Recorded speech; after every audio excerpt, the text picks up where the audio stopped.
बिस्मिल्लाहिर्रहमानिर्रहीम। अस्सलाम वालेकुम। आप सबको मेरी तरफ़ से और सच टीवी की तरफ से ईद उल अज़हा मुबारक हो। नाज़रीन, ये ईद जो है ये तहदीस नेमत का दिन है।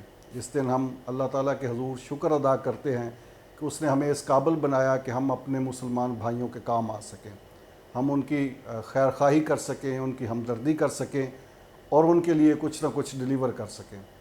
ये सिर्फ़ कुर्बानी की ईद, जानवर कुर्बान करने का नाम नहीं है, बल्कि इस दिन हमें ये अहद करना होगा और हमारा अमल इस बात का सबूत देता नज़र आए हमें कि हम एक दूसरे के लिए मोहब्बत के, खैर खाही के, कुर्बानी के और ईसार के जज्बात रखते हैं। तो इसी तरह के मौज़ूआत हमारी कोशिश होती है कि हम इन त्यौहारों पर भी, इन खसूसी दिनों में भी हम इसी तरह के मौज़ूआत पर बात करें जिस पे हमें ना सिर्फ़ कुछ लर्निंग हो, कुछ सीखने को मिले, बल्कि इससे हमें हमारी कई मुश्किलें भी आसान हों। तो आज इस तरह की मुश्किलें जो है वो हल करने के लिए, जो आजकल हम सब को दरपेश हैं, उन मुश्किलात का हल जानने के लिए मैं जिस शख्सियत के पास मौजूद हूँ वो हैं जनाब अख्तर अब्बास साहब। अख्तर अब्बास साहब उस्ताद भी हैं, दानिश्वर हैं, कलमकार हैं, लिखारी हैं, ट्रेनर हैं, काउंसलर हैं और पता नहीं क्या क्या इनकी शख्सियत की जहतें हैं। बेसिक जो बुनियादी इनकी शख्सियत का जो वस्फ़ है वो ये है कि ये इंसानों के काम आते हैं, ये लोगों के काम आते हैं, ये लोगों की मुश्किलें हल करने का फ़न जानते हैं। तो आज हम इनसे इस ईद के मौके पर गपशप भी करेंगे, इनसे जानेंगे भी कि मुश्किलें आजकल हमारे समाज को क्या दरपेश हैं, हमें क्या दरपेश हैं और उनका हल क्या है। अख्तर साहब अस्सलाम वालेकुम और ईद मुबारक। सबसे पहले तो आपको भी बहुत खैर मुबारक। आप जिस तरह सफ़र करते हैं, जिस तरह चलते हैं, लोगों से मिलते हैं और बड़ी एक बहुत लंबी चौड़ी आपकी फॉलोइंग भी है, दोस्ती भी है, एक आपका हल्का अहबाब भी है और एक आपका ये सारा जो आपका एक सर्कल है जिसमें आपके रिश्तेदार, दोस्त, अहबाब, फैमिली, शागिर्द, मिलने वाले लोग, ये सारे, शायद मुझे ये गुमान है कि वो सारे समझते हैं कि अख्तर अब्बास साहब का मेरे साथ बड़ा करीबी ताल्लुक है, उनमें से जिससे भी मिले। ये ठीक बात है। तो ये कौन सा फ़न है, हमें ये बताएं कि ये किस तरह इतने लंबे चौड़े सर्कल में ये कैसे मुमकिन हो पाता है कि आप हर एक के लिए इतनी कुर्बत पैदा कर लें और हर एक को ये एहसास हो कि अख्तर अब्बास साहब सिर्फ हमारे ही हैं। अच्छा, जैसे कभी आप बाग में जाएं और गुलाब का फूल खिला हुआ हो तो उसके पास से जो भी गुजरे आँखों को राहत तो मिलती ही मिलती है, तो कहीं आपको उसकी खुशबू भी महसूस होती है। ऐसे मोती के पास से गुजरते हैं तो हमें लगता है अपना अपना, कभी हम हाथ बढ़ा के उसको छू लेते हैं, कभी उसको तोड़ भी लेते हैं। बुनियादी तौर पे हर इंसान का एक अपना फ्लेवर होता ज़रूर है। लाइक मुझे याद है, हम अपने दादा के पास जाते थे तो मेरा मन होता था उनके बिल्कुल साथ बैठूं और उनसे पूछूं कि उनके दादा कैसे थे, उनके बाप कैसे थे, जब वो हिंदुस्तान में थे तो वहाँ ज़मींदारी कैसी थी, जब वो फैसलाबाद में तो कैसे थे। जब हम दूसरे के बारे में जानना चाहते हैं तो कहीं हमारे मन में होता है कि हम उस खूबसूरती को या उसके अंदर जो भी को आपको एक अच्छी चीज़ मिले जो आपके पास ना हो तो आप अपने अंदर उसको एब्जॉर्ब कर लेते हैं। अब हमारे लोगों में से जो सवाल करते हैं या सोचते हैं उन्हें दूसरों से मोहब्बत करना अच्छा लगता है। जो सोचते नहीं हैं, एनालिसिस नहीं करते या ख़ुद एक कोकोन में बंद होते हैं और लाइक ईद वाले दिन भी वो कमरे में बंद होकर सिर्फ सोना चाहते हैं, तो उनकी ज़िंदगी में तो कोई मोहब्बत करने वाला भी नहीं आता। ये तो एक तरह का फैशन भी बन गया कि पूछें ईद कैसे गुजरी, कर जी सो के गुजरी हमारी। तो असल जब आपके ये फैशन बन गया ना या तो क्या कोई ये? ना तो कोई विजन होता है, ना खुशी होती जेन्युइन। यानी आपने किसी की सालगिरह मनानी है, आप कपड़े तैयार करते जाते, उसके लिए जुमले को वीडियो बनाते हैं, आपको इसे तमाम एक पूरी एक्टिविटी होती है। शादी पे जाना हो तो आप कई दिन, कई हफ्ते पहले इन त्योहारों के मामले में हमारे तो कुल हैं ही 2 त्यौहार जो अल्लाह ने हमारे लिए मुख्तस किए। 2 ईदें हैं, 2 ईदें हैं जो अल्लाह की तरफ से तोहफ़ा हैं। अच्छा, दोनों इनामात के बाद हैं। रमज़ान एक इनाम के तौर पे है, तो उसके बाद शुक्रगुजारी की ईद है और ये जो बड़ी ईद है ये भी अताअत के बाद इनाम की ईद है। अताअत के बाद इनाम की ईद है। नहीं, अगर अल्लाह ये वाजिब कर देता कि अपने बेटों को, बड़े बेटों को ज़िबा करो तो ऑफकोर्स करना पड़ता। ये उसकी मर्जी और मंशा के खिलाफ तो आप नहीं चल सकते। बेसिकली तो हज़रत इब्राहीम अलैहिस्सलाम की अताअत का ही ये सिला है। एग्जैक्टली। तो रब ने उनसे इतनी खुश होके न सिर्फ उनकी सुन्नत को ज़िंदा कर दिया, बल्कि हमारी तो हर दुआ में, हर दुरूशी में उनका हिस्सा है। यानी जब तक इंसानी नस्ल ज़िंदा रहेगी, हज़रत इब्राहीम को ये दुआ मिलती रहेगी, उनको और उनकी आल को। हम अपने बच्चों को नहीं बताते कि ये कितना अहम मौका है। इसका नाम हमने रखा बकरा ईद। हम इसको ईद उल अज़हा तो कहते ही नहीं ईद है। उल अज़हा कहते हैं। यानी अगर बकरों की ईद है या बैलों की ईद है तो फिर ज़ाहिर है आपको वही गिनती करनी चाहिए, गाय भैंस किसका बड़ा किसका छोटा। और अगर आप इसको ईद उल अज़हा और जो 10 दिन हैं ये ज़ुल्हज के, आप सोचें कि रब तो ये कहता है कि ये पूरे साल में सबसे यानी रमज़ान के बाद ये शानदार 3 दिन हैं जिसमें जो अच्छे घरों में रोज़े भी रखे जाते हैं, लोग इसमें खैरात ज़्यादा करते हैं, अपने और नमाज के बाद तकबीरात होती बिल्कुल हैं, तकबीरात होती हैं, जिसमें अल्लाह की बड़ाई और बार बार इकरार होता है इसमें। मुझे जो असल गैप लगता है कि अल्लाह हमारी मोहब्बत में नहीं है। चूँकि लड़की मोहब्बत में हो तो हम उसके गिर्द घूमते हैं, माँ बाप मोहब्बत में हो तो हम उनका पाँव दबाते हैं, पास बैठते हैं। तो अल्लाह के साथ हमारा सबसे कमज़ोर ताल्लुक़ है, जिस वजह से जो उसके बनाए हुए या दिए हुए त्यौहार हैं वो भी हमें बहुत भाते नहीं हैं। यानी पिछले दिनों किसी एक नामाकुल आदमी ने एक ऐसी पोस्ट लगाई कि मैंने ईद कुर्बान मनाने की बजाय बकरा नहीं लूँगा, दुम्बा नहीं लूँगा, मैंने अपने घर के बाद नलका लगा दिया। हाँ, ये बड़ा आपने पॉइंट उठाया। ये उसी ने सिर्फ पोस्ट नहीं लगाई बल्कि ये एक तरह से प्रीचिंग की जा रही है कि आप जानवर ज़िबा ना करें, कुर्बानी ना करें, बल्कि उसके जो पैसे हैं उससे किसी के का कोई वेलफेयर का काम कर दें। जैसे कोई आपने कहा कि नलका लगा दें, कोई और काम कर दें, तो वो ज़्यादा अफजल उसको कहा जा रहा है। अच्छा, ये सोच हमारे यहाँ 30-40 साल पहले एक साहब थे गुलाम अहमद परवेज़, हाँ, ये उन्होंने आगाज़ किया, परवेज़ी मकतबा फ़िक्र। उन्होंने हदीस का इनकार किया था। अच्छा, मेरे एक दोस्त हैं, वो इत्तेफाक से उनके पैरोकार बन गए और बहुत शानदार और दीनी फैमिली से थे। तो मेरे साथ यूनिवर्सिटी पढ़ते थे। हर साल वो यही कहते थे कि जी कुर्बानी की क्या ज़रूरत है, किसी बेवा की लड़की की शादी कर दी जाए। तो एक रोज़ मैं उनके साथ बैठ के मैंने कागज़ निकाला, पेंसिल रखी, मैंने कहा पिछले मैं 18 साल से तुमसे ये सुन रहा हूँ, तो उन 18 सालों में अगर फ़र्ज़ करें 10,000 रुपया भी एक लड़की का तुमने दिया हो, 10,000 कुर्बानी हुई तो 12 कुर्बानियाँ और इतने पैसे बनते हैं। इतने पैसे तो बनते तो हैं। तुमने कितने 20 लाख 30 लाख कितनी औरतों को दिए? तो वो चुप हो गया। देखें, बज़वर्ड और तरह की चीज़ होती है, लोगों को उनके ईमान से हटाना ये एक एफर्ट होती है। हमारे कुछ लोग हैं जो ऐसी चीज़ों को पकड़ के बस शुरू हो जाते हैं। आप सोचिए कि अगर आपने लोगों की खिदमत करनी है तो अपनी शादी वाले दिन कपड़े ना पहने, हुस्न कर लें, शादी का जेवर ना लें, अपने घरों में जो रोज़ मौज मस्ती करते हैं वो ना करें। किसी की आपने तकरीब में जाना है तो वो सारा निकाल के कर दीजिए। अल्लाह जब कुछ चीज़ों को कहता है तो वो सिफारिश नहीं करता, वो हुक्म है। ये उसने कोई रिक्वेस्ट नहीं की हुई, ये उसका हुक्म है। ये जो आप हज पे जाते हैं तो आप अपना मन करे तो सफ़ा मरवा के बीच में आप घूमना बंद कर देंगे। हाँ, कि ये क्या है, ये क्या है। वो हज़रत इब्राहीम की अहलिया वहाँ जिस तौर पे आपने बस फॉलो करना, उसको फॉलो करना है।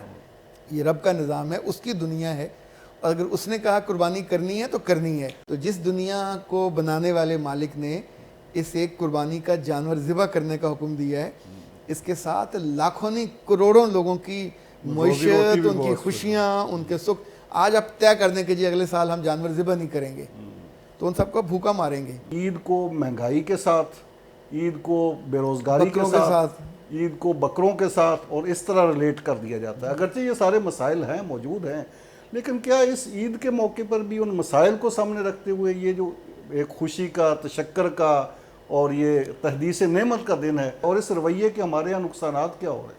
अभी देखिए टीवी पे ईद पे जितने ड्रामे या फिल्में दिखाई जाती हैं वो आमतौर पर होता है कि ईद पे आप जा रहे थे, रास्ते में लड़की से मोहब्बत हो गई, love in train, love in aeroplane, किसी एयरपोर्ट पे किसी।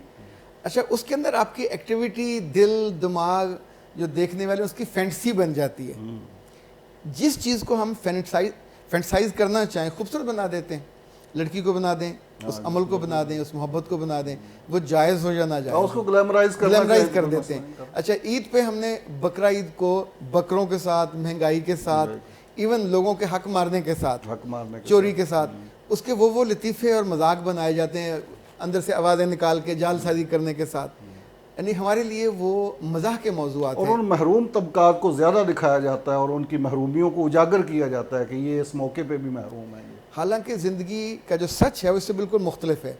लेकिन जो बकरियां पालते हैं बज़ाहिर तो जो सादा से गरीब से बुरे से कपड़े उनके, लेकिन ये लोग लखपति नहीं है, उससे ज़्यादा आसूदा होते हैं। नाजरीन, एक ब्रेक और ब्रेक के बाद जनाब अख्तर अब्बास साहब से ये दिल नशी और दिल पजीर गुफ्तगू हम जारी रखेंगे। मेरे साथ रहिए।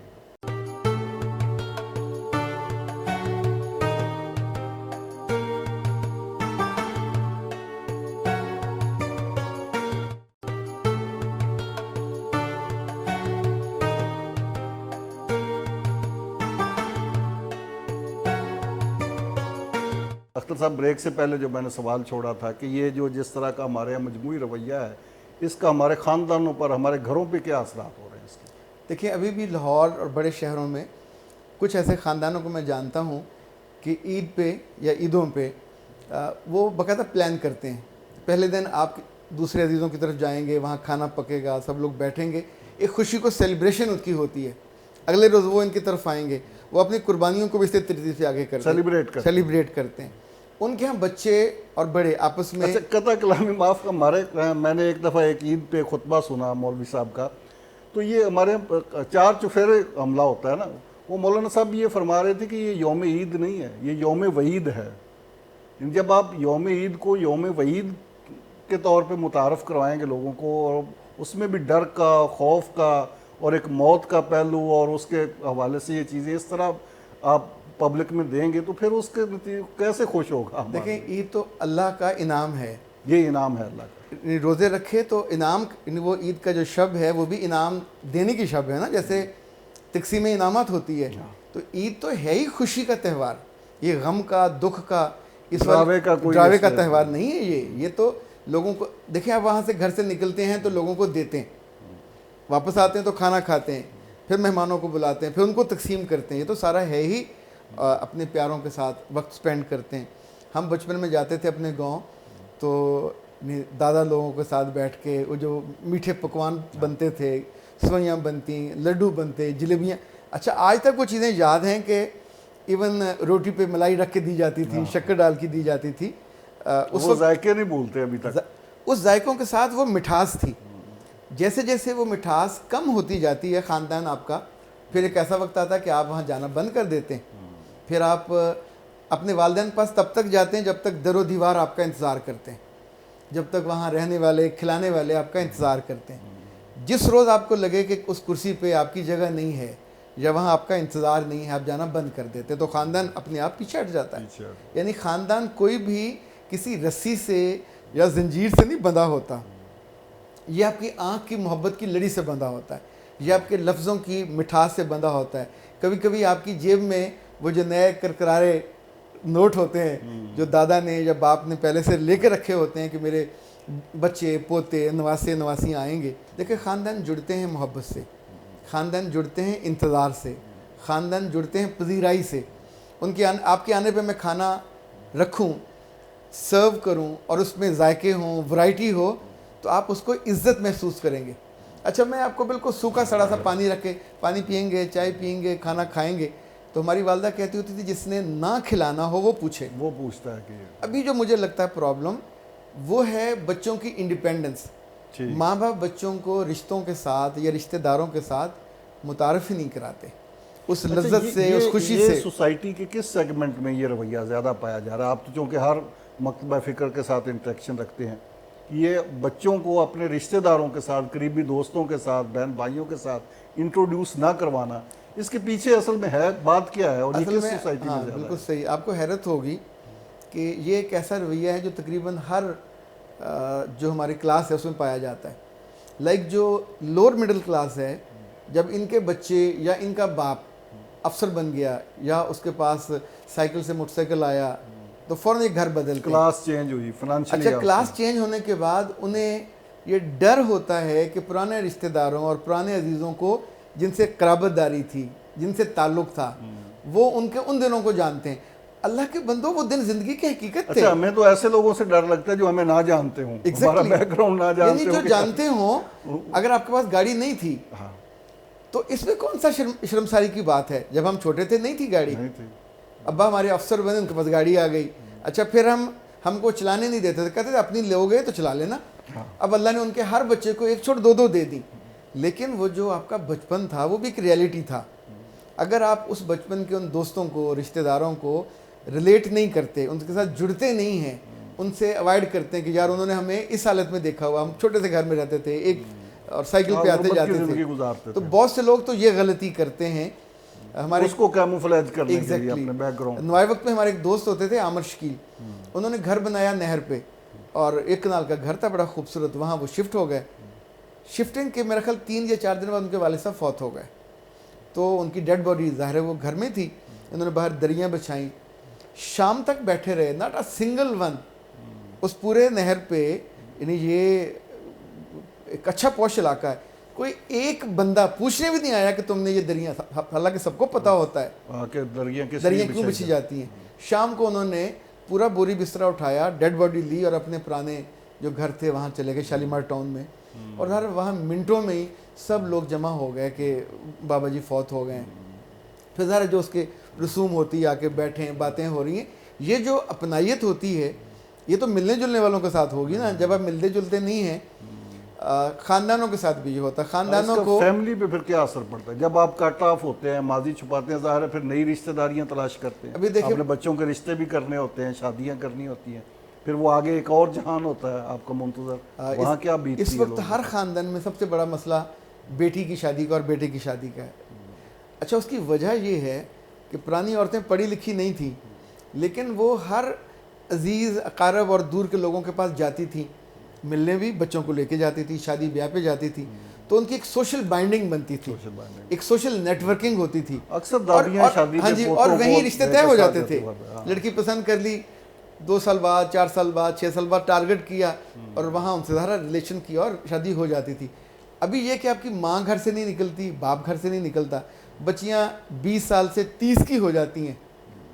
रिश्ता आता है या माँ को या बाप को या लड़की को, तो आप तो कोकोन में हैं, आइसोलेटेड है ना, किसी से मिलते जुलते ही नहीं है, किसी और को माजी आपने वो पीछे वो काट दिया, कट ऑफ कर दिया। रिश्तेदारों को आप पसंद नहीं करते, ना उनके आने को ना वहाँ जाने को, लेन देन में आप अच्छे नहीं हैं, डीलिंग में आप अच्छे नहीं हैं, और बच्ची खुद तो रिश्ता नहीं पसंद कर सकती। तो इस वक्त तकरीबन हर दूसरे घर में ये एक सोशल प्रॉब्लम है, जिसकी वजह माँ बाप और अपने रिश्तों से, लोगों से कटना है कि ख़ानदानों की जो वो अच्छा मिलते कभी तो वहाँ बैठ के जो बातें होती हैं वो एक दूसरे को दिल से, नज़रों से गिराने वाली होती हैं, तो बच्चों के दिल में भी वही जाती हैं। वही होती है। जब आप बच्चों के सामने रिश्तेदारों की बुराइयां करेंगे तो वो हाँ जी, वो क्यों कर उनके साथ मोहब्बत का या एक अकीदत का ताल्लुक उनसे बनेगा जब उसका जी चाहेगा कि वहाँ शादी, वो जो आपके कान में फिर आपकी तारीफ़ कर देती है या कर देता है, वो किसी भी ख़ानदान से हो, किसी भी ज़ात से हो, लोग उसको फिर। अच्छा, इसमें हम ये समझते हैं कि शायद अपर क्लास में ये ट्रेंड ज़्यादा है, ये वो हमारे यहाँ अपर क्लास है वो ज़्यादा कटती है, लोअर मिडिल क्लास और मिडिल क्लास ये फिर भी कुछ अपर में अलग रखते हैं, सोशलाइजेशन ज़्यादा है। अच्छा, उनकी पार्टी ज़्यादा होती हैं, उनका अपना एक सर्कल, उनका अपना एक सर्कल है, वो बिल्कुल अलग हो गए हैं, उन्हें बाकी लोगों से कुछ लेन देन नहीं है। हाँ जी, उन्हें ये मसला नहीं होता। दूसरा, उनके लड़के नहीं पढ़े लिखे तो भी उनके रिश्ते हो जाते हैं, और उनकी दौलत की वजह से, स्टेटस की वजह से, और उन्हें उनके गरीब ख़ानदान या इवन लोअर क्लास से वो रिश्ता ले लेते हैं, क्योंकि ख़ुद वो तकड़े होते हैं। जो मिडिल है, लोअर मिडिल है, इसका मसला सबसे ज़्यादा है कि ये बेचारे ना हियों में हैं ना शियों में हैं, और ऊपर जाना चाहते हैं, ऊपर भी जा नहीं पाते, नीचे वालों से वो कट के आ रहे होते हैं। जहाँ पे वो हैं वहाँ पे तो हर आदमी ऊपर देख रहा होता है ना, अपने लेवल पे भी नहीं देख रहा होता। लड़की भी यही सोच रही होती है कि मुझे हमारा घर एक कमरे का है लेकिन मुझे एक कनाल वाला मिले। ये भी अख्तर साहब कहीं ऐसा तो नहीं कि हम इसको भी ज़्यादा मतलब सीरियस ले रहे हैं और टीवी पे ये बयान कर रहे हैं सारी, ये कितनी परसेंटेज है जो इस तरह के मसाइल का शिकार है लोअर मिडिल क्लास और मिडिल क्लास में? अच्छा देखिए, ज़िंदगी में जो हकीकतें हैं वो नज़र आ रही होती हैं। जब आप कभी एम्पोरियम में जाएं या फोर्ट्रेस में जाएं तो वहाँ जो क्लास फिर रही होती है वो अमीर तबका नहीं होता। अमीर लोग अमीर बनने की कोशिश कर रहा हूँ। एग्जैक्टली, अमीर लोगों की जो चॉइस है वो शॉप से अलग हैं, मार्केट से अलग हैं, वो इन जगहों पे नहीं आते। वो अमीर यहाँ पे नहीं आते, यहाँ पे ये अमीर बनने की कोशिश यहाँ पे लोअर मिडिल और मिडिल जाती है। अच्छा, उन्हें 1700, 1800, 2000 का सूट हॉन्ट करता है, क्योंकि वो बड़े ब्रांड के साथ या कट वैसा होता है या रंग वैसा होता है या उसका डिज़ाइन उन्होंने टीवी पे देखा होता है। ये मारिया बी का सूट नहीं होता, उस जैसा होता है। अच्छा, इसी तौर पे ये जे का सूट नहीं होता, उस जैसा होगा या उस जैसा कट मार के किया हुआ होगा। तो जितने लोग आप इन जगहों पे देखते हैं, ये सारे वो हैं जो अपनी क्लास बदलने के, क्लास बदलना गुनाह नहीं है, पर क्लास आपको अपने जो समझें औकात के मुताबिक बदलनी चाहिए। या क्लास जब आप बदल रहे हैं तो पीछे वाली क्लास से राब्ता कट करना कुछ ज़्यादा ज़रूरी तो नहीं?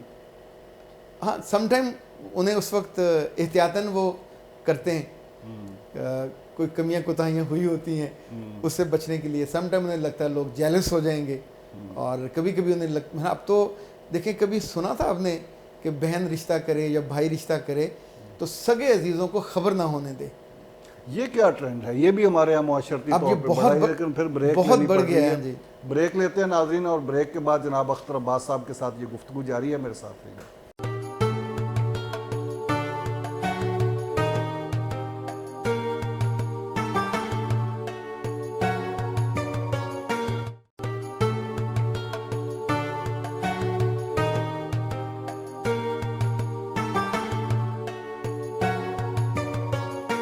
ये नाज़रीन एक बार फिर खुश आमदेद और ईद उल अज़हा मुबारक। अख्तर अब्बास साहब के साथ मेरी गुफ्तगू जारी है।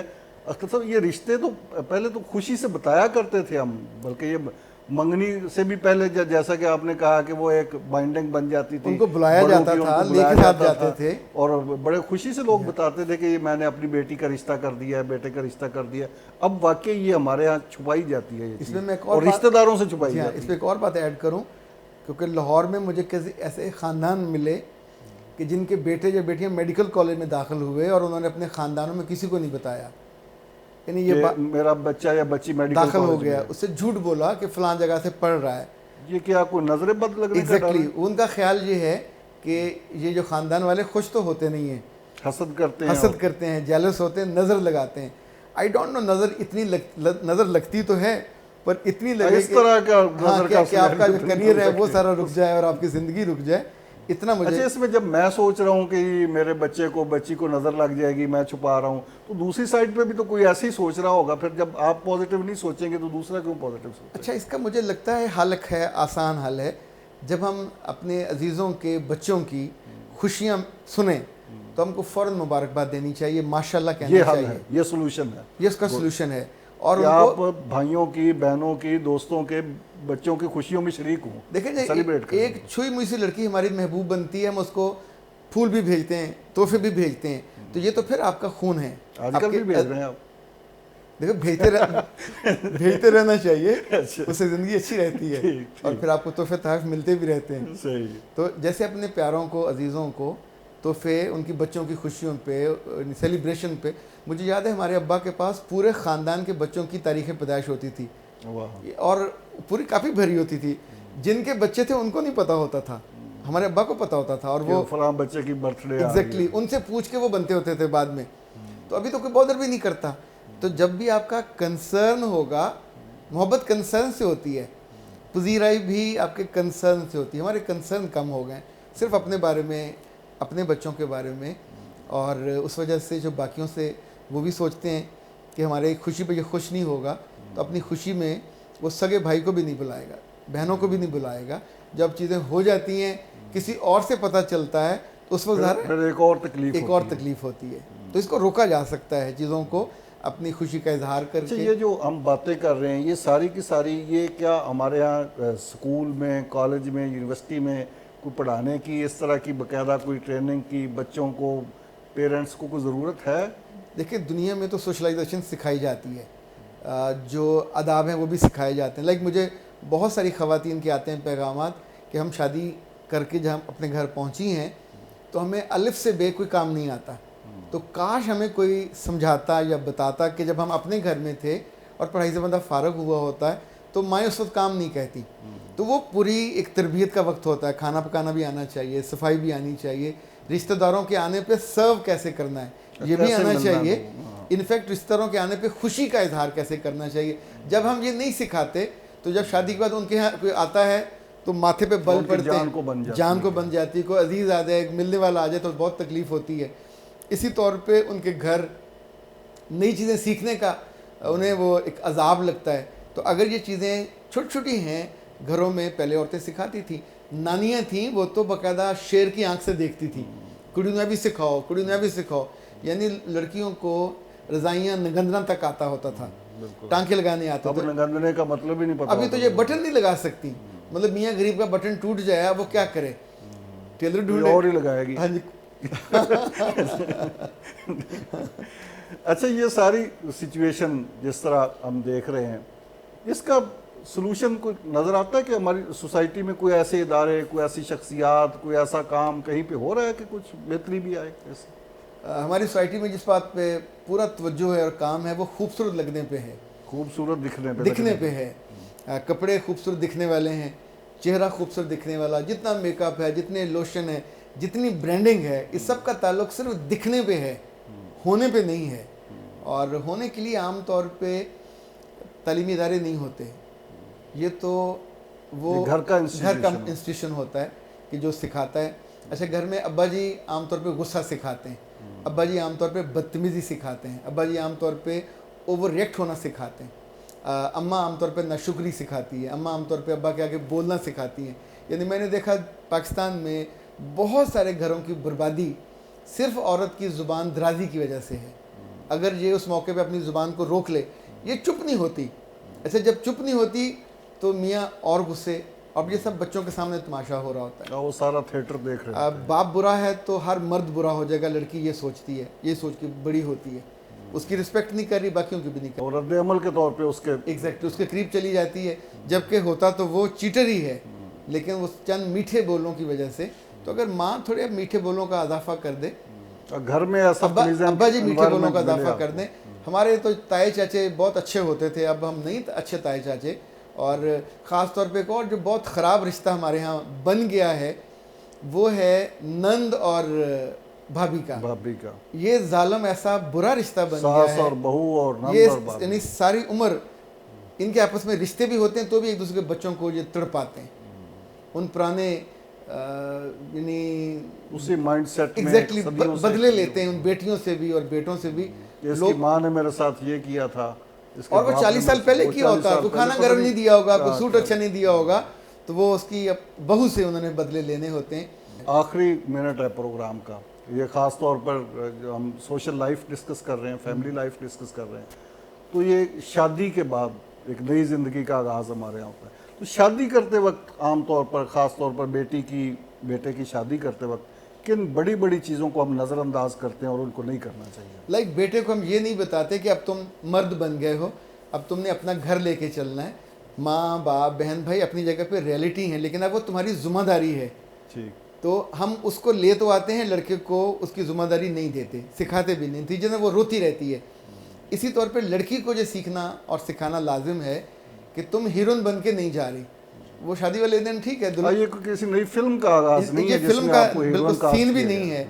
तो तुम जिस घर में जा रही हो, तुमको ले जा रहे हैं दुल्हन बना के, बहू बना के, पर अब उस घर में उस घर की मालकन बनने तक का जो प्रोसेस है, ये इम्तहान है पूरा। अच्छा, हमारे यहाँ ये पोटेंशियल कितना है? आप तो ये लोगों के साथ काउंसलिंग करते हैं, उनकी इस्लाह भी करते हैं, तो ये इस्लाह अहवाल पे कितने लोग तैयार होते हैं? कितने लोग अपनी इन गलतियों को रिविजिट करते हैं और उनकी ज़िंदगी ठीक हो जाती है? ये लड़कियां तैयार हो जाती हैं, लड़कियां हो जाती हैं, लड़कियों की माएँ तैयार नहीं होती। ठीक। क्योंकि उनके जहन में जो गुस्सा होता है या छोटी छोटी चीज़ पे बदला या उसका रद्द-ए-अमल, इंतकाम का जो एग्जैक्टली, और वो रिश्तेदार हों तो ये बढ़ता है, अगर प्राय हों तो आमतौर पे निस्बतन वहाँ कम होता है। अख्तर साहब, घर तो हम माँ बाप ही खराब करते हैं एग्जैक्टली, लफ्ज़ों में। इसमें कोई शक नहीं है। अगर बच्चों में पोटेंशियल है कि वो रिविजिट भी करते हैं गलतियों से और इस्लाह भी करते हैं, तो फिर तरबियत तो बड़ों की होनी चाहिए असल में। तो अब हम जो फैमिली काउंसलिंग में, मैं तो आमतौर पे कोशिश करता हूँ कि वालिदैन ज़रूर आएँ, क्योंकि आमतौर पे उस खराबी के पीछे वो खड़े होते हैं, या खराबी को सपोर्ट करने वाले या खराबी की बुनियाद या न्यू रखने वाले, बुनियाद रखने वाले, और मानते ही नहीं कि खराबी हमारे यहाँ भी है। लेकिन बेटी भुगतती है, बेटी भुगतती है, बेटा भुगतता है। यानी 2-2 4-4 बच्चे हो जाते हैं, आपका जी चाहता है कि इसे निकाल दें और वो निकाल दी जाती है बेचारी। तो रुलता, मियाँ भी रुलता है, वो जो 2 बच्चों का बाप है, वो भी कोई इजी लाइफ इजी तो नहीं होता। आप उन बच्चों से जुड़े होते हो, उस औरत से जुड़े होते हो, लेकिन उस वक्त आप एक उनके फरमान की वजह से, और वो आमतौर पे बिल्कुल बेहुदा सी बातों पे होता है, जो आप जब सुनते हैं तो आपको खुद बुरा लगता है कि यार किस बात पे ये इन्होंने इतना बुरा ख़ानदान उजाड़ के रख दिया है। और बिल्कुल आखिरी जुमले कि ईद कुर्बान, वैसे तो नाम से ही जाहिर है कि ये कुर्बानी करने का और इसार का नाम है ईद कुर्बान। ईद कुर्बान के मौका पर हम किन बड़ी बड़ी चीज़ों को नज़रअंदाज करते हैं जो नहीं करनी चाहिए? देखिए, ईद कुर्बान पे एक तो हमें जो दिल में जितना रखा हुआ होता है बुग्स, वो भी कुर्बान करना चाहिए, उसकी कुर्बानी देनी छुरी चाहिए। असल में उस पे एग्जैक्टली। और जितना गुस्सा होता है ख़ानदानों पे, उस पे भी। इनफैक्ट ज़िंदगी छोटी है, ये गुस्से बड़े हैं, ये नामराद कम नहीं होते, नस्लों में चले जाते हैं। बहुत शुक्रिया जनाब अख्तर अब्बास साहब, आपकी बड़ी मेहरबानी। नाज़रीन, आपने गुफ्तगू सुनी। दुआ है कि अल्लाह ताला हमें अख्तर अब्बास साहब की कही हुई इन बातों पर अमल करने की तौफीक दे, और मुझे दीजिए इजाज़त। अल्लाह हाफ़िज़।